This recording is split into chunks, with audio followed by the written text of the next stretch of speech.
அனைவருக்கும் வணக்கம். Option tricky trade channel மூலம் உங்களை சந்திப்பதில் மிக்க மகிழ்ச்சி அடைகிறேன். நான் உங்கள் சந்தோஷ். இந்த வீடியோவில் நிறைய பேர் நம்ம கட்டண பயிற்சியில் உள்ளடக்கம் என்ன அப்படிங்கிற கேட்டிருந்தாங்க. அதற்குண்டான விளக்கம் இது. அக்டோபர் 21 துவங்கக்கூடிய வகுப்புக்கு உண்டான உள் அமைப்புகள் என்ன அப்படிங்கிறது தான், உள் கருத்து என்ன அப்படிங்கிறத பார்க்க போகிறோம். இதனுடைய மெயின் பிக்சர் என்ன அப்படின்னா, நீங்களே உங்களுக்கு உண்டான ஸ்ட்ராட்டஜியை எப்படி பில்டப் செய்யணும் அப்படிங்கிறதான் இந்த பயிற்சியின் நோக்கமாகவே இருக்கும். இது எந்த இடத்துலையும் இந்த இடத்துல பை பண்ணலாம், இந்த இடத்துல டார்கெட் பண்ணுங்கள், இந்த இடத்துல ஸ்டாப் லாஸ் பண்ணுங்கள் அப்படின்ட்டு இருக்காது. மார்க்கெட்டோட சூழ்நிலையை நம்ம கற்றுத்தரப்போகிறோம். அந்த சூழ்நிலை எப்படி நாம் பார்ப்பது அப்படிங்கிறது தான். இது நம்ம என்எஸ்சி டேபிள்குள்ளே தான் இருக்கிறோம். இப்போ நிஃப்டி அப்படின்னா நிஃப்டி டெரிவேட்டிவ்ஸ் நம்ம பார்த்துக்கணும்.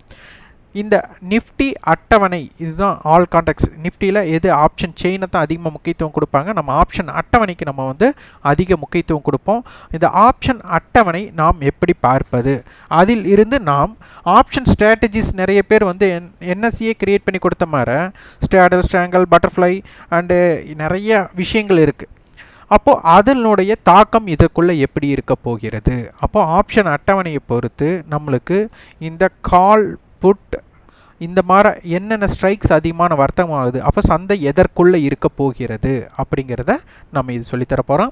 இதில் பார்த்திங்கன்னா முக்கியமாக ஒரு 3 விதமான அமைப்புகள் தான் இதில் அதிகமாக வரும். அதற்கு அப்பாற்பட்டு என்ன வேணால் வரலாம். இப்போ இதில் ஹெட்ஜ், பேர் ஹெட்ஜ், மல்டிபிள் ஹெட்ஜ் அப்படிங்கிற வரும். அப்போது மார்க்கெட் ஹெட்ஜ் இருக்கும்போது எப்படி இருக்க போகுது, பேர் ஹெட்ஜ் இருக்கும்போது எப்படி இருக்க போகுது, மல்டிபிள் ஹெட்ஜ் இருக்கும்போது எப்படி இருக்க போகிறது அப்படிங்கிறத உள் கருத்து என்னென்ன இருக்க போகிறது, எந்தெந்த இடத்தில் ஆப்ஷன் பையர்ஸோட தாக்கம் இருக்கும், எந்த இடத்துல ஆப்ஷன் ரைட்டர்ஸ்க்கு ஒரு தாக்கம் இருக்கும், அப்போ சூழ்நிலை அறிந்து எப்படி வியாபாரம் செய்யணும். இப்போ நான் ஆப்ஷன் பையராக இருந்தால் அதனுடைய தாக்கம் எங்கே இருக்கும் அப்படிங்கிறது தான் இதனுடைய அமைப்பாக இருக்கும். நிறைய பேர் நியூஸ் பேஸ்டுக்கோ சார்ட்டுக்கோ இண்டிகேட்டர்ஸ்க்கோ முன்னுரிமை கொடுப்பாங்க. நம்ம கொடுக்குற முன்னுரிமை இந்த ஆப்ஷன் டேபிளில் தான் நம்மளுக்கு இந்த முன்னுரிமை கொடுக்க போகிறோம். இப்போ ஆப்ஷன் அட்டவணை பார்த்தாச்சு. அடுத்தது நம்மளுக்கு மீட்டிங் பாயிண்ட் அப்படிங்கிற ஒரு கான்செப்ட் இருக்குது. இந்த மீட்டிங் பாயிண்ட் என்னென்னா, ஒரு விலை அந்த ஆப்ஷன் செயினில் உங்களுக்கு பார்த்தா தெரியும், மார்க்கெட்டோடைய ஒவ்வொரு ஸ்ட்ரைக்கும் ஒவ்வொரு இடத்தில் அது மீட் பண்ணும். அந்த மீட் பண்ணதுக்கப்புறம் யார் ஓவர்டேக் எடுக்கிறாங்க அப்படிங்கிறது தான் இதனுடைய தாக்கம். மார்க்கெட் 17,650 இருக்கும்போது 17,650 காலும் 650 புட்டும் ஒரே விலையாக இருக்க வேண்டும். அப்போ மார்க்கெட்டில் அந்த மாதிரி இருக்காது. அப்போது அது ஒவ்வொரு இடத்துல மீட் பண்ணும். அப்போ டைம் வேல்யூ யார்கிட்ட இருக்குது, அந்த டைம் வேல்யூ இருந்தால் அது எந்த திசை பயணம் இருக்கக்கூடிய வாய்ப்புகள் இருக்குது அப்படிங்கிறத நம்ம சொல்லுவோம். திடமாக கிடையாது, வாய்ப்புகள், ப்ராபபிலிட்டி ஆஃப் சான்சஸ். அப்போது யாருக்கு எப்படி இருக்க போகுது. அப்போ இந்த இடத்துல இவங்க 2 பேர் மீட் பண்ணக்கூடிய வாய்ப்பு அமைந்தால், அப்போ இவங்களை ஓவர்டேக் பண்ணோன்னா இந்த மீட் பண்ணினதுக்கு அப்புறம் தான் அந்த ஓவர்டேக் பண்ணி யாராச்சும் ஒருத்தர் ஜெயிக்க முடியும். அப்போ இதனுடைய எல்லைகளை நம்ம எங்கே எடுக்க போகிறோம், ஆப்ஷன் கான்செப்டில், அதாவது ஆப்ஷன் டேபிளில் ஹெட்ஜில் இருந்தால் இவங்க எங்கே மீட் பண்ண போகிறாங்க, பேர் ஹெட்ஜ் இருந்தால் எங்கே மீட் பண்ண போகிறாங்க, மல்டிபிள் ஹெட்ஜ் இருந்தால் எங்கே மீட் பண்ண போகிறாங்க அப்படிங்கிற அடிப்படையில் இந்த மீட்டிங் பாயிண்ட் கான்செப்ட் நம்ம கற்றுத்தர போகிறோம். அடுத்தது ஒரு இண்டிவிஜுவல் ஸ்ட்ரைக். இண்டிவிஜுவல் ஸ்ட்ரைக்னால் ஒரு ஸ்ட்ரைக்கு நீங்கள் 17,700 கால் எடுக்கிறீங்க அப்படின்னா தனிப்பட்ட பலம் இந்த ஸ்ட்ரைக்குக்கு எவ்வளோ தூரம் ஏறக்கூடிய வாய்ப்பு இருக்குது, அப்போ அதனுடைய எவ்வளோ தூரம் இறங்கக்கூடிய வாய்ப்பு இருக்குது, அப்போ அதனுடைய தாக்கம் எங்கே ஈடுபடும் அப்படிங்கிறது. அப்போ மார்க்கெட்டை பொறுத்தவரை 17,700 கால் எடுக்கிறோம் அப்படின்னா 17,700 காலுடைய தனிப்பட்ட பலம் அப்படிங்கிறத நம்ம சொல்லியாச்சு. அடுத்து இவனோட போட்டியாளர். அப்போ 17,700ல் 17,700 கால் 700 புட்டு மீட் பண்ணணும். அப்போ இது போட்டியாளர்.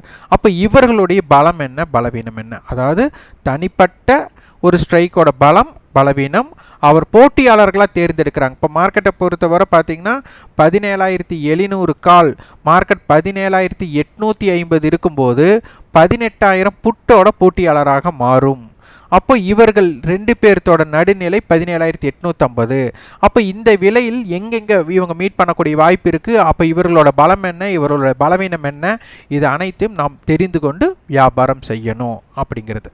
அடுத்தது இது நம்ம வந்து தனிப்பட்ட பலம் போட்டியாளர் பார்த்தாச்சு. அடுத்தது வந்துட்டு 0 to ஹீரோ. ஒரு ஸ்ட்ரைக் 0 to ஹீரோ நடைபெற வாய்ப்பாக இருந்தால் அது ஆப்ஷன் பையருக்கு எப்படி இருக்கும், ஆப்ஷன் ரைட்டருக்கு எப்படி இருக்கும் அப்படிங்கிற விஷயத்தை நம்ம கற்றுத்தரோம். அதுக்கு அடுத்தது வந்து ஸ்டாக் ஆப்ஷன்ஸ். நம்ம ஸ்டாக் ஆப்ஷன்ஸ் வந்துட்டு நம்மளுக்கு என்னென்னா ப்ரீ ஓப்பன் மார்க்கெட்டை பேஸ் பண்ணி காலையில் 9:30க்குள்ளேயே நம்ம ஸ்டாக்ஸை எப்படி தேர்ந்தெடுக்கணும், அதை எப்படி வியாபாரம் செய்யணும், எப்படி இருந்தால் எப்படி என்னென்ன தாக்கங்கள் ஏற்படுத்தும் அப்படிங்கிறது அனைத்துமே நம்ம சொல்லித்தர போகிறோம். அப்போது அதனால் ஒரு ஆப்ஷன்னா என்ன, ஆப்ஷன் ப்ரீமியம்னா என்ன, ஆப்ஷன் ப்ரீமியம் எப்படி இருக்க போகுது, ஆப்ஷன் அட்டவணை எப்படி பார்ப்பது, தனிப்பட்ட ஒரு ஸ்ட்ரைக்கோட பலம் என்ன, பலவீனம் என்ன. அப்போது ஒரு ஸ்ட்ரைக் நம்மளுக்கு வந்துட்டு மார்க்கெட்டை பொறுத்தவரை ஒரு ஸ்ட்ரைக்கை நீங்கள் தேர்ந்தெடுக்கிறீர்கள் அப்படின்னா அந்த ஸ்ட்ரைக் மார்க்கெட்டோட நகர்வுக்கு, இப்போ மார்க்கெட் வந்து நிஃப்டி வந்துட்டு இப்போ 17,650 கால் மார்க்கெட்டில் 70 ரூபா இருக்குன்னா நிஃப்டி 100 பாயிண்ட் ப்ளஸ் ஆச்சுன்னா இவங்க என்ன விலை இருப்பாங்க, -100 பாயிண்ட்னா இவங்க என்ன விலை இருப்பாங்க, இது அனைத்துமே நம்மளால் கணக்கிட முடியும். அதற்கப்புறம் சந்தையோட நகர்வுக்கு இவங்க என்ன மாதிரி நகர்வு பண்ணுறாங்கங்கிறத இதை இருக்குது. அப்போ இதைத்தான் ஆப்ஷன் கிரீக்ஸ்ன்னு சொல்லுவோம். இது கண்ணில் பார்த்ததுமே நம்ம இப்படியெல்லாம் தெரிந்து கொள்ளலாம். அப்போ இதனுடைய தனிப்பட்ட ஆப்போனண்ட்டோட இது பண்ணும்போது இவங்களோட சப்போர்ட் அண்ட் ரெசிஸ்டன்ஸ் எல்லாம் எப்படி இருக்க போகிறது அப்படிங்கிறதான் இந்த வகுப்பின் முக்கியமாக இருக்கும். இது அனைத்துமே உங்களோட ஈடுபாடு, முடிவெடுக்கும் திறன் தான் ரொம்ப முக்கியம். நம்ம பயிற்சியில் ஈடுபடும் போது ஆப்ஷன் வியாபாரம் செய்பவர்களுக்கு மட்டுமே பொருந்தும். அதனால் நம்ம கட்ட வந்துட்டா வெற்றி பெற்றுவோம் அப்படிங்கிற எண்ணத்தில் வராமல் கற்றுக்கொள்ளலாம் அப்படிங்கிற எண்ணத்தில் வரவங்களுக்கு இந்த வாய்ப்பு சிறப்பாக இருக்கும். ஏன்னா எதுவாக இருந்தாலும் நீங்கள் முடிவெடுக்கும் திறனில் தான் நம்மளுடைய வாய்ப்பு இருக்குது அப்படிங்கிறத நீங்கள் நம்பணும். அதனால் இந்த பயிற்சி வகுப்பு அப்படிங்கிறது நம்ம கட்ட கலந்துட்டா வெற்றி பெற்றலாம் அப்படிங்கிறத விட கற்றுக்கொள்ளலாம் அப்படிங்கிற எண்ணத்தில் வாங்க. உங்களுக்கு என்னென்ன வாய்ப்புகள் இருக்குது, அப்போ இந்த வாய்ப்பில் நம்மளுக்கு தகுந்த ஸ்ட்ராட்டஜிஸ் எப்படி நம்ம பில்டப் பண்ணிக்கலாம், அப்போ ஒவ்வொரு இடத்துல ஒரு போட்டியாளர்களை தேர்ந்தெடுத்து அந்த போட்டியாளர்கள் நம்ம ஓவர்டேக் பண்ணாலும் நம்மளுக்கு எப்படி இருக்கும், அப்போ அவர்கள் ஓவர்டேக் பண்ணால் மார்க்கெட்டோட நிகழ்வுகளை எப்படியெல்லாம் அமைய வாய்ப்பு, அடுத்து நம்மளுக்கு இண்டெக்ஸ் ரேஷியோ ஷார்ட்டேஜ் இருக்கும்போது எப்படி இருக்கும், ஷார்ட்டேஜ் இல்லைன்னு எப்படி இருக்கும், சந்தை ஒருமுக பயணம் முடிஞ்சு அதுக்கப்புறம் வந்து மார்க்கெட்டோட நிகழ்வு அந்த இடத்துல எப்படியெல்லாம் இருக்க வாய்ப்பு அப்படிங்கிறது அனைத்துமே நம்மளோட பயிற்சி வகுப்பில் இருக்கும். அது அக்டோபர் 29ஆம் தேதி துவங்குது. விருப்பம் உள்ளவங்க வந்துட்டு 9842610908 என்ற வாட்ஸ்அப்பின் இருக்கும், 8144220532 என்ற தொலைபேசியனுக்கும் தொடர்பு கொண்டு அதன் விவரத்தையும் உங்கள் விருப்பத்தையும் பதிவு செய்து கொள்ளுங்கள். இந்த வீடியோ உங்களுக்கு பயனுள்ளதாக இருந்தால் லைக் பண்ணுங்கள், ஷேர் பண்ணுங்கள், சப்ஸ்கிரைப் பண்ணுங்கள். கண்டிப்பாக உங்களோட ஃபீட்பேக்கை கமெண்ட் பாக்ஸில் பதிவு பண்ணுங்கள். நன்றி, வணக்கம்.